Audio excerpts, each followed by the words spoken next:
Honorable Member for Castries North. Mr. Speaker, I want to thank you this afternoon for the opportunity to speak on this very vital and critical infrastructure development project here in St. Lucia.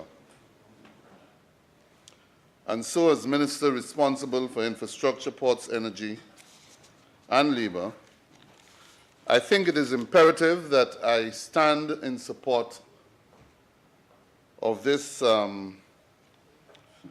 motion, be it transformative or alternative. The intention is to arrive at a destination that is to the benefit of St. Lucia and all the people of St. Lucia. But, Mr. Speaker, during today's debate, quite a bit was said, quite a bit of allegations were made in an attempt to put forward the position of each and every parliamentarian who spoke on the perspective to which this resolution has been presented, or this motion has been presented to the Parliament. Among some of the statements made, Mr. Speaker, in an attempt to cast doubt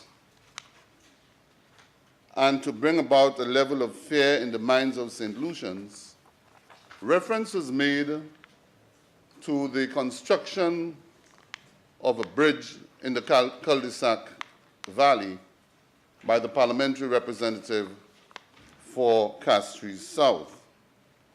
Obviously, I shall never ever leave the parliamentary representative for Castries South in the dark when it comes to matters pertaining to his constituency, and will always, at all times, ensure that he's informed of what is taking place in his constituency. Now, I have heard many statements made. I have seen and heard many individuals giving their view of the particular bridge, and I hope you allow me that latitude to go at a sort of at a tangent, the cul-de-sac bridge.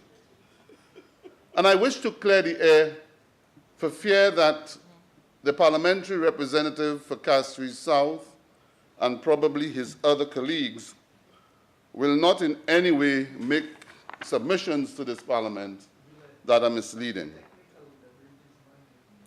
What I intend to do, Mr. Speaker, is to read from a document not prepared by myself, and later on I may refer to another document, to really truly clear the air on this matter so that the entire nation and parliamentarians opposite may understand exactly what this is all about. Mr. Speaker, in 2010, when Hurricane Thomas hit St. Lucia and devastated this country, apart from our own immediate response to cleaning up the country, without sitting back and waiting for other governments and other agencies to come forward to assist us, in the fog of what I call war, we're able to take certain decisions to bring the country back to normalcy within a very short space of time. However, there are a number of governments who saw that initiative, positive initiative on our part, and agreed to assist us, and one of them being Japan. After assessments were done, and they were satisfied of the areas that they should give us assistance, one of those areas being resilience and the need to build better and stronger, they agreed to look at the general cul-de-sac basin and to look at the 3 bridges which were under threat so far. But you will not find me wrong anyway. The cul-de-sac bridge was one because whenever it rained with unusual rainfalls, that river overflowed the bridge. The Mark Bridge, yes, was one, but also the Wavin-Poisson Bridge, the Odson Bridge, and the Ferrance Bridge. All of those bridges, Mr. Speaker, in one way or the other was considered by the Japanese after they did the technical assessment of being endangered in particular ways. So the cul-de-sac bridge was seen as one that needed to be elevated, a new bridge, so as not to impact negatively on the social and economic activity of the country after severe rainfalls. The Wavin-Poisson Bridge was examined, and it revealed that there were structural defects that needed to be addressed, and so the Japanese decided to look at this and to consider construction of a new bridge. The Ferrance Bridge was also looked at, and that too in itself seemed as another bridge that would need some attention. So the Japanese then decided to consider in the first round 2 bridges, the Wavin-Poisson Bridge and the cul-de-sac bridge.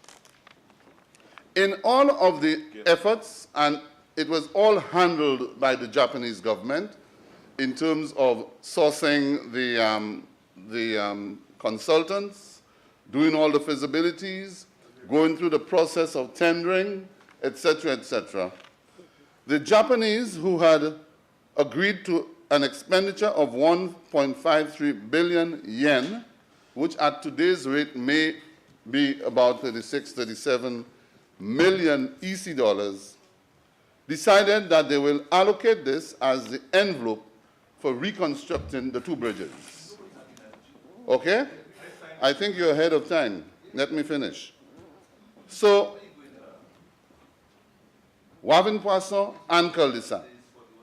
The process went on, and upon the receipt and opening of the tenders, it was realized that the cost for the construction of the 2 bridges, the process of which was done entirely by the Japanese technicians and officials, they realized that the cost for the 2 bridges will not be able to build 2 bridges. So they gave the government some options.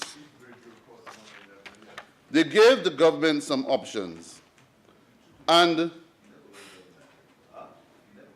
the government was called upon to consider 2 things. One, to consider going ahead and building 2 bridges minus all of the ancillary or infrastructural complementary works to be done.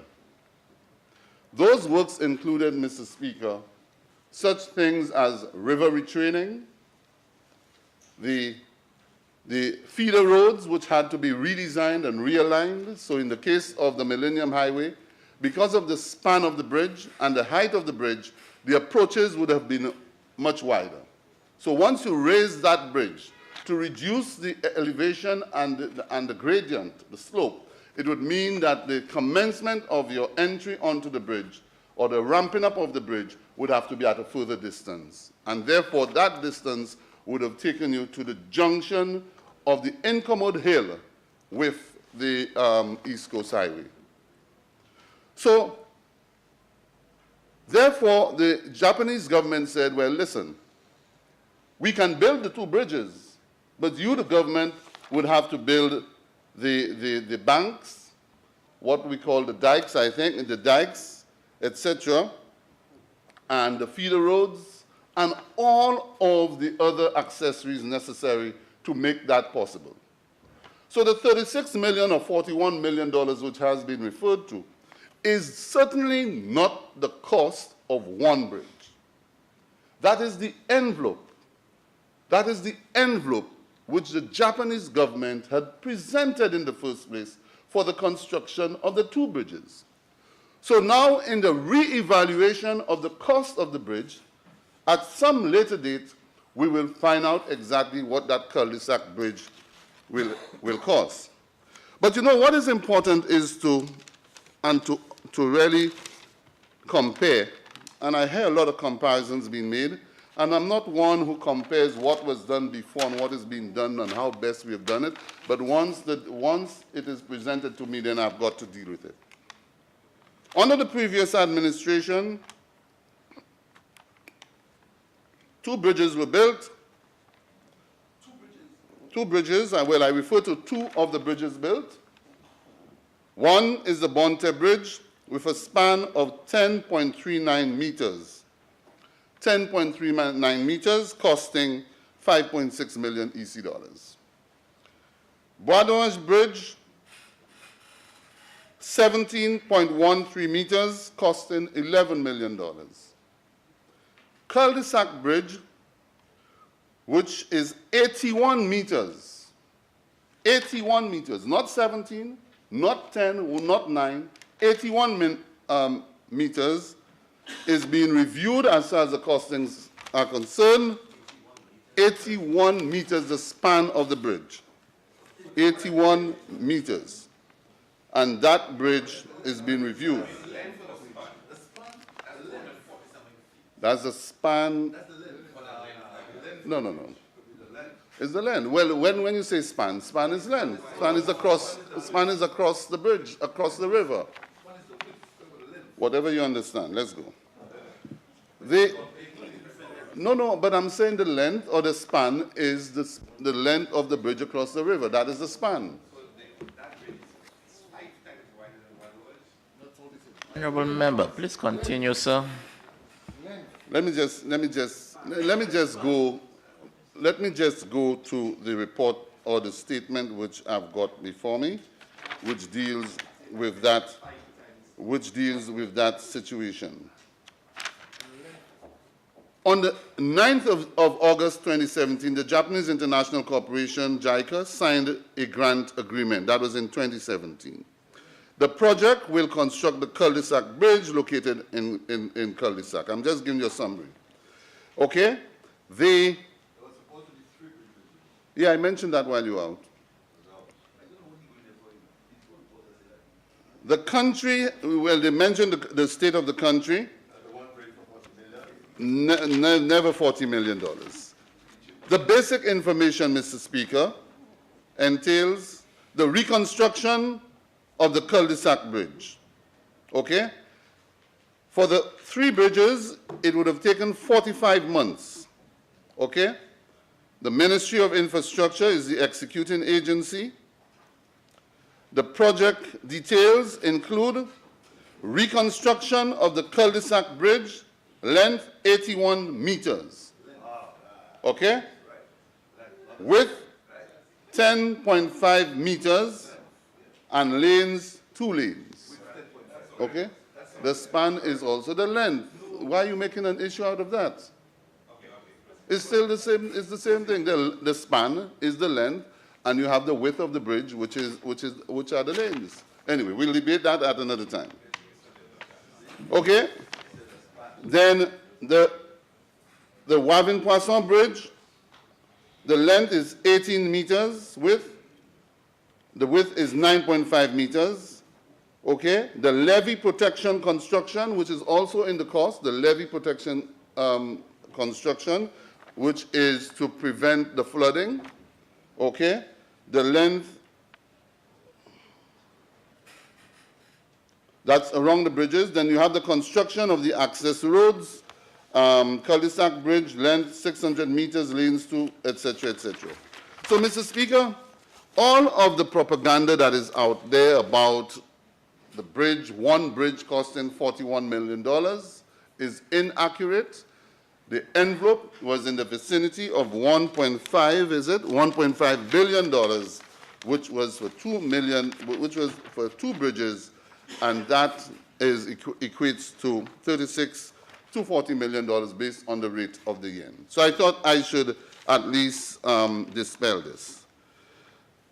So, Mr. Speaker, let's move to the motion before us. The motion before us, Mr. Speaker, is to authorize the Minister for Finance to guarantee a loan of US $100 million for the reconstruction of the HIA International Airport. Okay? My thing is, what is the basis of the Minister for Finance coming to the Parliament to borrow money for such a project?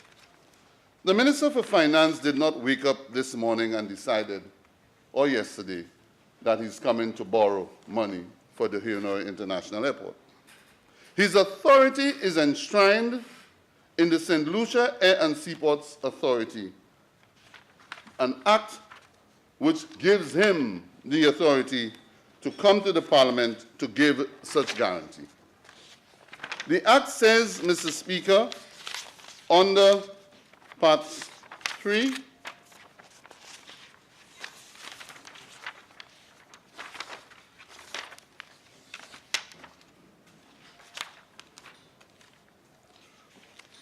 on the borrowing, the Act states, and if you would bear with me, Mr. Speaker, let me just get the section. I thought I marked it out earlier on. Okay. The Act states, Mr. Speaker, Section 28, with the approval of Parliament, the Minister may guarantee, and I just want to explain this. The St. Lucia Air and Seaports Authority has a very unique arrangement of a kind of dual responsibility between the Minister for Finance and the Minister responsible for ports. Matters of finance is handled and directed and guided by the Minister for Finance. Matters of operations is handled and guided by the Minister for Infrastructure and Ports.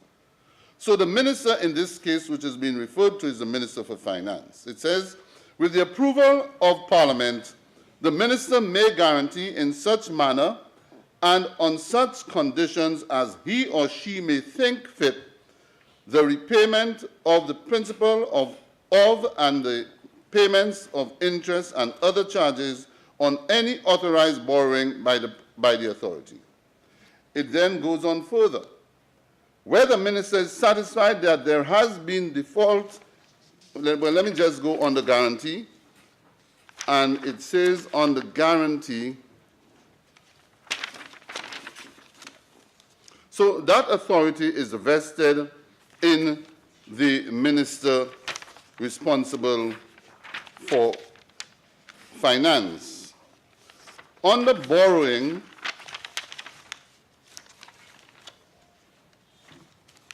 oh boy.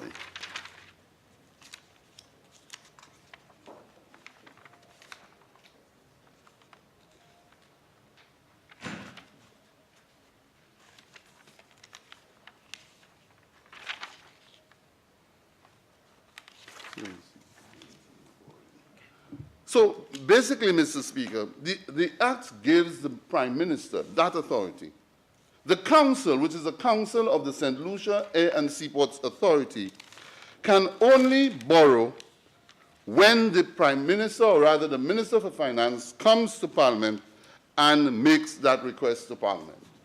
It is done in his own deliberate judgment as to whether the intention to borrow is sound, whether the Council has the ability to borrow and is sustainable enough to repay those monies, and the conditions and terms of the borrowing is one that meets the Financial Act of the country. So the question, Mr. Speaker, is that in making that determination, we here in Parliament, who must grant that approval, must ask a few questions. And for me, it is the purpose for which the funds are to be borrowed socially and economically sound. Obviously, it is socially and economically sound. Obviously, it's an initiative that every administration, as far back as the administration of 1941, in the Second World War, it was seen there was the US government saw the need in 1941 to develop Beanfield as an airport to protect what they thought was a country that needed protection. In 1974, Sir John Compton redeveloped Hirunora International Airport and called it the Great D-Day, with the opening of a new seaport, new hotel facilities, new airport, etc., because it was the place at the time that we looked to as the next and future capital of the country. Successive governments kept on doing. In 1993, we remodeled the facility, which was first built by the Canadians, and I think it was at that time it was referred to as the New Frontier. And then the United Workers' Party got into office in 2006, and we took the decision that we must make Vieux part of a national vision plan. And so it must be asked, is the request for the guarantee within the framework of the law? The answer is yes, it is. It is within the framework of the law, because it means that the Minister for Finance, who is coming here ahead of granting the guarantee, that famous granting of guarantee that we have said time and time again, must be done before the actual action of signing a guarantee. It means that what we are doing here is certainly within the framework of the law. So in this case, Mr. Speaker, no one can say that it is a belated guarantee or delayed guarantee or forgotten guarantee. It is a guarantee being requested in accordance with the Finance Act.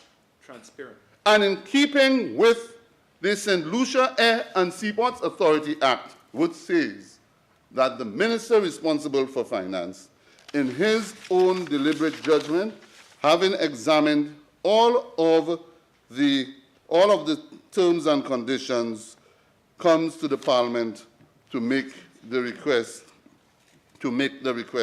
for a guarantee. Then it is, I ask, isn't it right for the Minister for Finance to first come to the Parliament? I've said it. It is right. But of course, isn't it the responsibility of the government and the Minister for Finance to take a position of wanting to improve on the infrastructure of this country and change the social and economic outlook of our people? Yes, I say it is. Because it has not only been done by this administration. The former administration, when they got into office, after we indicated what our vision plan was, and said that with an average of 400,000 visitors coming to our shores, having risen from 200,000 when Hirunora was first developed, and the outlook for development, with the interest in St. Lucia, with the product that we offer, and the promising future of this country for our people, we cannot sit back and allow it to happen to us. We must make it happen for ourselves. So in our vision plan, apart from the 4 quadrants of the country, where we thought that in each quadrant we would allocate a specific economic activity for our young people and our people in general, we saw the South as that quadrant where the economic activity will be based on tourism, particularly, industry, and health. Therefore, as you can see, Mr. Speaker, and as you've heard, the thrust of this government is to look at, as far as the tourism aspect is concerned, is to build infrastructure through private sector investment in new hotels, new rooms, to bolster the number of rooms which we have on the country. But to do that, we must be able to have the airlift into the country, and in response to the new airlines that are coming in, Whether it's the 747s, triple Ns, or the 380s, or what you have, the whole intention is to build a facility that can carry the capacity of visitors to our country. You will hear very soon, Mr. Speaker, when we come to the Parliament again, that the next step that we are moving forward to is to secure an ideal location in the south of the country, in Vieux-Fort, where a home port will be developed to now see Vieux-Fort as a home port country, rivaling Barbados and providing a facility that will bring even greater activity to the people of this country. But, Mr. Speaker, this can only come from a government who cares. This can only come from a government who has initiative. This can only come from a government with vision, and thank you for helping me. Because if we sit back and do not do these things, Mr. Chairman, or Mr. Speaker rather, one day we may... Well, I'll come to how we do it. Let's keep an eye on it. On who? On what? Keep an eye on it. Don't you worry. I'm keeping an eye on you too. So, Mr. Speaker... So, Mr. Speaker, our mandate at all times, is to do what we believe is right, do it right in the interests of the people of this country. Yeah. Therefore, Mr. Speaker, we must not lose sight of that vision.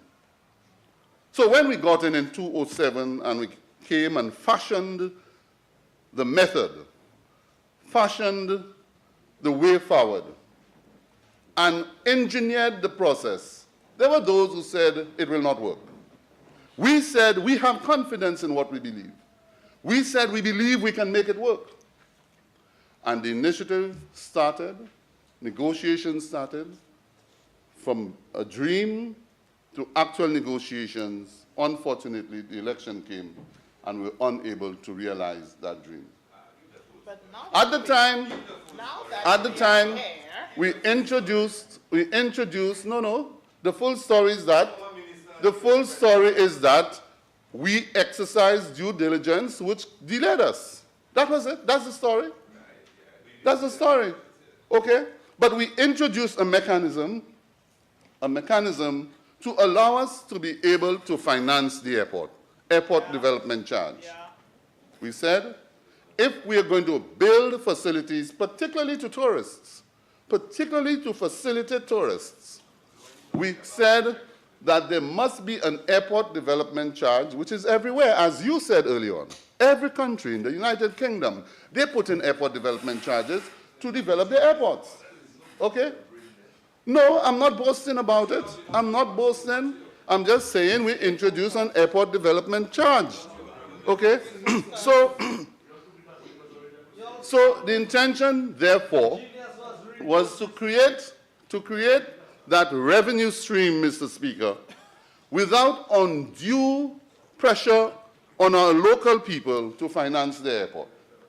Well, of course, the government who followed felt that that's not the way we want to go. And I respect them for that. I respect you for that, for saying, listen, we need to review the thing, and we want to go this way. You want to go with an international institution, which is highly respected, we respect you. You have presented your case, and in that makeup or the strategy, it was a different concept of going with a PPP through a concession. And in that concession, you have said, and I've listened, and you said that it was, you would have the concession over 30 years, that during that period of time, the concessionaire would have paid the government would have received taxes, would have received the rentals, etc., and you felt that this in itself, for 30 years, is the best way of going. We came back to office, and we said, you have not done it, you have failed to meet your deadline, and so we are here, we want to review it. Yes.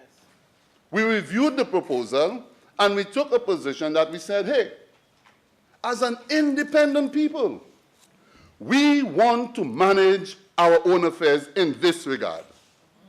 And in this regard, we said, this is a sound economic proposal that we believe we can handle with the resources at hand, with the human resources at hand. We can handle it and to deliver it within a shorter period of time. We understand that. So we said, let us look at it again. And so, Mr. Speaker, in the last 2.5 years, the Prime Minister and myself and others have been out there attempting to find the necessary resources to redevelop the Honora International Airport. Yep, that's promised. Among those who came forward, Mr. Speaker, is the government of the Republic of China on Taiwan, who offered us $150 million for infrastructure development. It's not a grant, it's a loan. It's a soft loan from the Export-Import Bank out of Taiwan. And for this, we decided our aging infrastructure needs attention. So we decided not simply to utilize the $150 million only to the airport, but to allocate $50 million for airport, schools, and housing, which we'll deal with a little later. What did I say?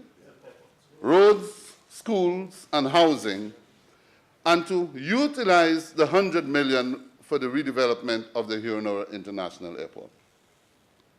We engaged, tried, tested, and proven architects and engineers who have been involved in major airport development projects in the United States, particularly Miami, and thought that we should probably rest our case there and continue what was started, for which the last administration purchased the last design and earned the rights to the design. Yes, and therefore we don't believe we should abandon it.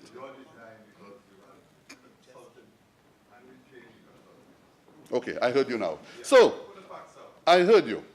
So we have decided to continue with the project through HIA and TYLN to reconstruct the airport with some changes to the design which was originally proposed. The first design entailed the construction of a new terminal north of the existing terminal, which means to the back of the existing terminal where the car park is. Following which the intention was to demolish the existing terminal and to provide sufficient room that would then allow us to qualify for what we call the recess away from the midline of the airport runway. However, after reconsidering what we were talking about, we felt and we proposed to the designers the need to look at the possibility of building a new terminal obliquely to the back of the existing terminal, which is probably in a north-northwest angle, that would allow us to keep the existing terminal, the old terminal, that can be used for an FOB. That proposal was received favorably, and as we speak, the designers are completing their designs, engineering and others, to ensure that we can make a formal presentation to the people of St. Lucia before the end of the year. Once the project is completed, Mr. Speaker, and the intention of the government is to seek other avenues, both grant and loan funds, to meet the total cost of the facility of $175,000. The government believes that we can start the project and in the meantime negotiate for the balance. The project will entail, as I said early on, a new terminal, with modern facilities, jet bridges, modern cargo handling and luggage screening, etc., security, and all of the services needed at the airport. The Prime Minister has indicated that the terminal will be stacked with arrivals to the top and departures. Departures to the ground floor. No, departures upstairs and arrivals. Departures to the top and arrivals at the ground floor. In addition to this, a new control tower will be constructed. But more than that is the existing project of the Disaster Vulnerability Reduction Program, which will deal with that river, which often floods the airport, to take that water away from the airport and to ensure that the airport is safe. Now, there's some proposals which have been presented that we can look at with the airport construction. In addition to the retraining and widening of the river to stay away from the airport runway, there's also the possibility of looking at an additional culvert or watercourse beneath the surface of the runway, which would certainly alleviate some of the issues we often encounter during the time of adverse weather. The runway, Mr. Speaker, which is 9,000 feet, the intention is to resurface the runway, and that will come in the second phase, where the runway will be resurfaced, the turning bay will be reconstructed and to be realigned in a proper way, but to ease some of the pressure which over the years we've had at the turning bay because of the maneuvering of the aircraft at that point, a taxiway will be established so as not to add that pressure on the turning bay. Because what is happening is because of the constraints of the turning bay, as that aircraft gets to the point of turning at the end of the runway to take off, just that turnaround and the wheels, the pressure on the pavement often deteriorates the pavement and often costs the government or SLASPA quite a bit of money. Mr. Speaker, it is important that we undertake this project. It is important that our friends on the opposite side understand the importance of the project.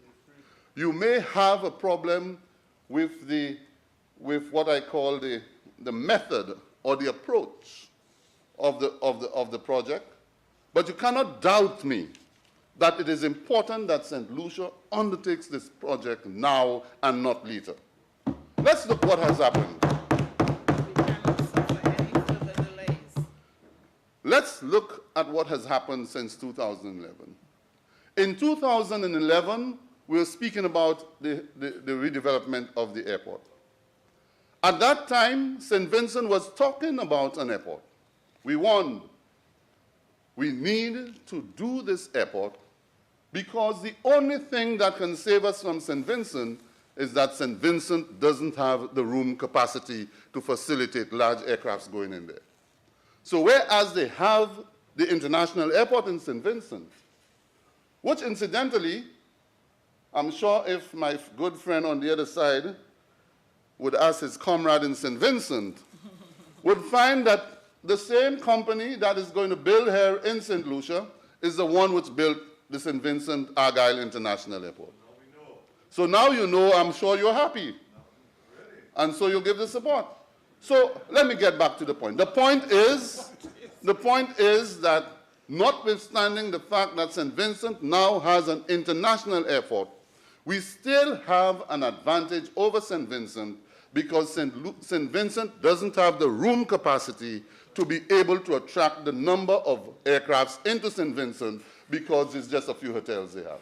So we still have that advantage. But they also can have an advantage on us. On the other hand, if they decide to go in hub, if at all they're able to put in the necessary facilities, the proper facilities, and to be able to do hubbing throughout the region, with Liat being the regional carrier, and St. Vincent being one of the shareholders. So we cannot allow this opportunity to happen, to go away. You move to Barbados to the east, 99 miles away, and in the last few years, Barbados has been able to improve on the airport infrastructure and are now revisiting the whole idea of the Grantley Adams Airport to possibly expand and to provide even better facilities. But Barbados is already ahead of us. Well, that's a model. It's a model. It's a model. We all agree that there are different models, you know. It's like Christianity. One member goes through the Adventist church. I am Roman Catholic. But I'm sure if we are both sinless, we will both end up in heaven. Yes, I'm sure of that. We'll both end up in heaven. That's what I feel. Being sinless? After the parliament, after the session, I'll let you know. Mr. Speaker, that's not for you. So, Mr. Speaker, let's look further north. Let's see what has happened in Antigua. Antigua, in the last 7 years, since we indicated that we were building a new airport, Antigua has gone ahead and they have redeveloped the airport. So, Mr. Speaker, I believe the time has come for us to agree that the people of St. Lucia not only need an airport, but the people of St. Lucia need a facility that will generate even more economic activity through the services that that airport will offer whenever it's open. And the people who will benefit most will be the people in the south. People from Vieux Fort North, Vieux Fort South, Labrie, Choiseul, and surrounding areas. Soufriere, of course, will be benefiting.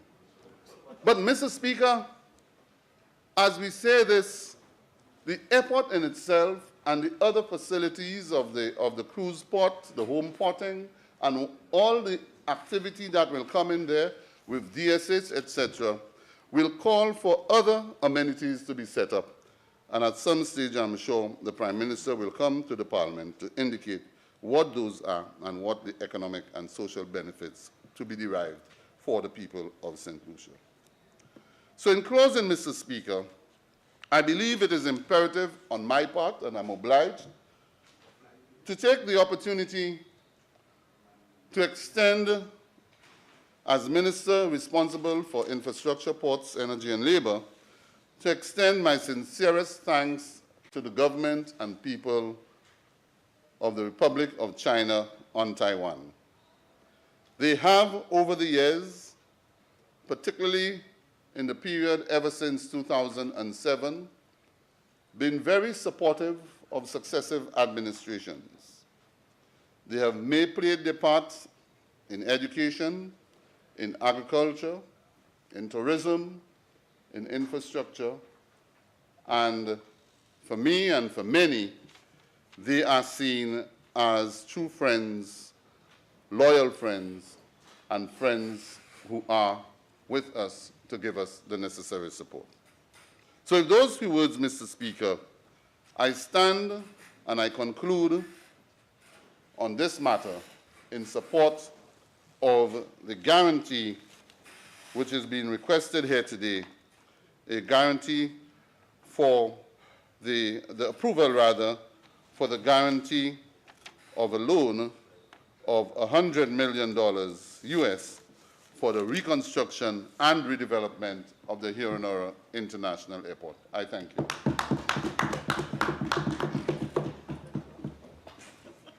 What I'm doing. Honorable Prime Minister. Mr. Speaker, I'm conflicted because I know that there is this knowledge festival that's taking place right now. I certainly don't intend to be very long in my wrap-up speech, and I'm suggesting that maybe I just go very quickly, wrap up, and then my suggestion is we consider breaking for at least an hour and a half for dinner in order to give the festival time to proceed, and we can come back afterwards, because clearly we still have many more things left to take. It's only for 2 hours. That's what they said. I'm just going by what the people told me. So, Mr. Speaker, Honorable Prime Minister, Member for Library.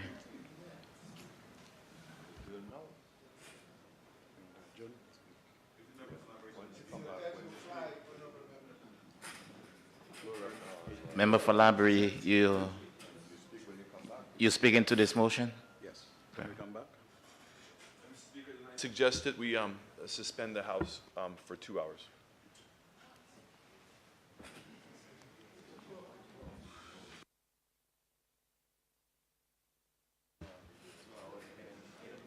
Eight o'clock.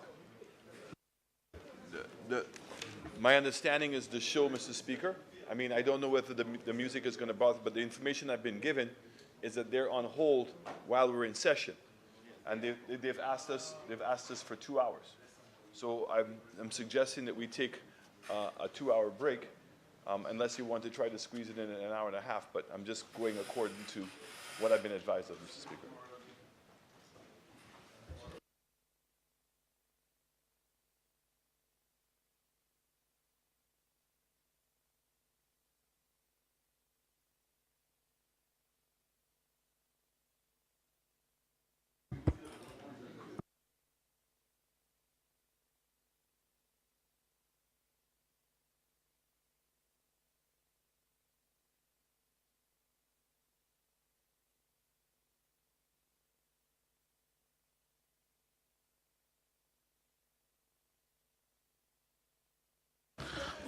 Mr. Speaker, then I'd like to suggest we suspend the House for an hour and a half and come back at, what would that be?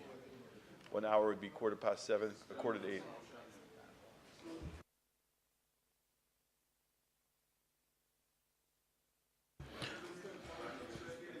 Honorable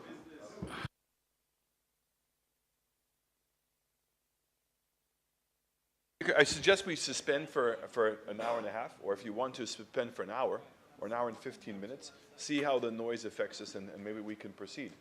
But at least we still have to break for dinner nonetheless. Honourable members, the question is that this House be suspended for the next hour. I now put the question. As many as are of that opinion say aye.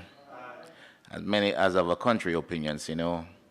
I think the ayes have it. The ayes have it. House is suspended for the next hour.